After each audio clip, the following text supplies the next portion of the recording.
السلام عليكم. اليوم غادي نهضر على واحد الموضوع اللي الصراحه فرحت ملي قريته، اللي هو ان المغرب ترشح رسميا انه ينظم كاس العالم في ملف مشترك مع اسبانيا والبرتغال.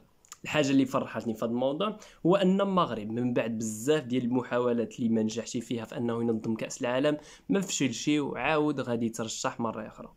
دابا خليونا نعرفوا كيفاش جات ان الفكره ديال ان المغرب يترشح مع اسبانيا والبرتغال. من بعد ما فشل المغرب انه ينظم كاس العالم في التصويت ديال 2018 اللي كان ضد الملف الثلاثي ديال امريكا المكسيك وكندا، مباشره من بعد التصويت المغرب اعلن مره اخرى من خلال جلاله الملك انه المغرب غيترشح عاوتاني باش ينظم كاس العالم 2030.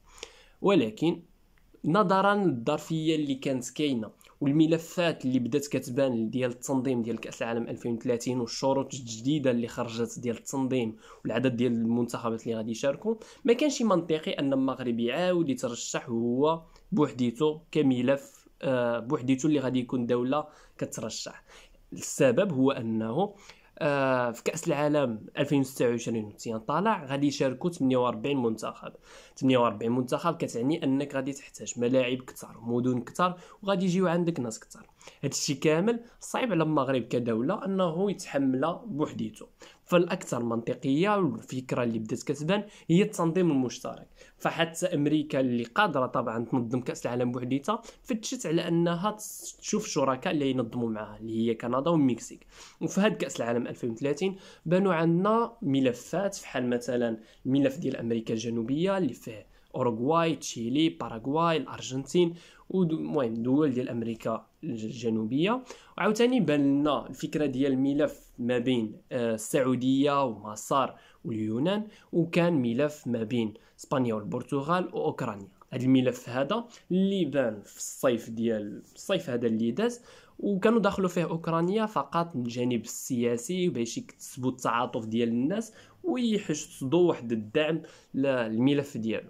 هذا الملف هذا ما طولش بزاف، ويلا هذه الشهر هذا اللي داز خرجوا انباء على انه كاين شبهات ديال الفساد في وسط الاتحاد الاوكراني، وخاصه مع الرئيس ديال هذا الاتحاد هذا. تماك هاد الفكره ديال التنظيم الثلاثي ما بين اسبانيا والبرتغال واوكرانيا ما بقاتش باينه هي هذيك، وساعتك زولوا اوكرانيا وبداو كيتفاوضوا مع المغرب باش انه يدخل معاهم في التنظيم ديال كاس العالم. المغرب طبعا الفكره عجباته حيتاش بيدو انا بدات كتبان لي ان المغرب ما ناويش يترشح بوحديته، حيتاش طبيعي انه غادي تجيه صعيبه من الناحيه التنظيميه، وايضا الملفات هي اخرى قويه بزاف حيتاش كيكونوا فيها دول كثر. المغرب طبعا قبل العرض، وهذا الشيء كان اليوم في كيغالي في رواندا من خلال الحفل اللي كان ديال تسليم جوائز ديال التميز اللي تعطات للملك محمد السادس والرئيس ديال رواندا بول كاغامي، اللي تعطات لهم نظرا للمجهودات اللي كيبذلوها في تنميه الرياضه وكره القدم في افريقيا. وفي الرساله اللي قراها الوزير بن موسى كان تم الاعلان ديال ان المغرب رسميا غادي يكون في هذا الملف الثلاثي ديال اسبانيا والبرتغال والمغرب. دابا خليونا نشوفوا النقط ديال القوه ديال كل ملف والحظوظ ديال الملف الثلاثي ديال اللي فيه المغرب. نبداو بالملف ديال امريكا الجنوبيه. هذا الملف هذا انا كيبان لي هو ماشي اضعف واحد، ولكن اللي هو من الناحيه الاقتصاديه واللي هي اللي كتهم الرعاة والفيفا هو اضعف ملف. علاش؟ حيتاش هذا الملف هذا كيرتكز على الرمزيه ديال ديك السنه 2030. كيف ما كنعرفوا اول كاس العالم كانت في الاوروغواي في سنه 1930، يعني في 2030 غادي تكون دازت 100 سنه على اول كاس العالم. فهما باغيين يعملوا الذكرى المئويه ديال كاس العالم في نفس الموطن، يعني في الاوروغواي وفي امريكا الجنوبيه. ولكن من الناحيه الاقتصاديه هاد الدول ديال امريكا الجنوبيه خاصه تشيلي وداكشي جاو بعادين شي شويه، وعندهم فارق زمني كبير مقارنه مع الدول ديال اوروبا واسيا. الشيء اللي غادي يخلي حقوق ديال البث فيها عائدات اقل مقارنه مع كاس العالم انه يتنظم في اوروبا ولا في الشرق الاوسط. نقطه اخرى هو عاوتاني في النفس عندها علاقه بالبعد، هو السياح صعيبه شي شويه باش انهم يمشيو حتى لتماك. التذاكر ديال الطيران غاليين شي حاجه، يعني من الناحيه الاقتصاديه الفكره ديال هذا الملف هذا انا ما قنعنيش بزاف. زيد عليها ان النسخه اللي قبل منها ديال 2026 غادي تكون تنظمت في امريكا والمكسيك وكندا، يعني في امريكا الشماليه. فما جابتاش ان جوج النسخ مور بعضيهم يكونوا في نفس المنطقه الجغرافيه. يعني هذا الملف هذا انا ما كيبان لي شي عنده الحظوظ قويه. دابا ندوزو للملف ديال السعوديه ومصر واليونان. الملف اللي باقي ما كاينش بشكل رسمي، ولكن كيبان لي انه غالبا غادي يكون ولو مثلا ما بين غير مصر والسعوديه. هذا الملف هذا اهم واقوى عنصر فيه هو الفلوس ديال السعوديه، فلوس اللي غادي يخليوها انها تعمل شي حاجه ديال الابهار اكثر من داكشي اللي شفناه في قطر. يعني اي حاجه تطيح على بالك من الناحيه ديال الاستقطاب ديال النجوم. هانتوما شفتوا كريستيانو دابا مشى للنصر، ممكن تشوفوا عاوتاني ميسي في الهلال، ممكن تشوفوا تسويق اللي خيالي ديال الملف ديالهم. وزيد عليها الملاعب اللي يقدروا يبنيوها، وخاصه واحد الملعب شفتوا في ديك المدينه نيوم اللي كيبنيوها، مدينه مستقيمه هكذا، غيبنيو شي ملاعب شي حاجه غريبه، يعني شي حاجه اللي عمرنا ما شفناها. هاد العامل هذا غادي يخليهم انهم يكون الملف ديالهم قوي بزاف. وزيد عليها القوه الدبلوماسيه ديال السعوديه والقوه ديال الفلوس ديالها اللي غادي تخلي بزاف ديال الدول تبحث على المصلحه ديالها في التصويت ديال على هذا الملف هذا. دابا ندوزو للملف الثلاثي اللي فيه المغرب. هذا الملف هذا انا بالنسبه لي هو احسن ملف من الناحيه الرياضيه، وزيد عليها من الناحيه الاقتصاديه الجغرافيه اي حاجه. علاش؟ من الناحيه الرياضيه ثلاثه ديال الدول اللي بلدان ديال الكره بصح بحال امريكا الجنوبيه، غير هما زايدين عليهم من الناحيه الاقتصاديه. المهم بلدان اللي كيعشقوا الكره، المغرب نتوما عارفين، اسبانيا، بارسا، مدريد، ليغا، البرتغال واحد الدوله اللي حتى هي بلاد ديال الكره.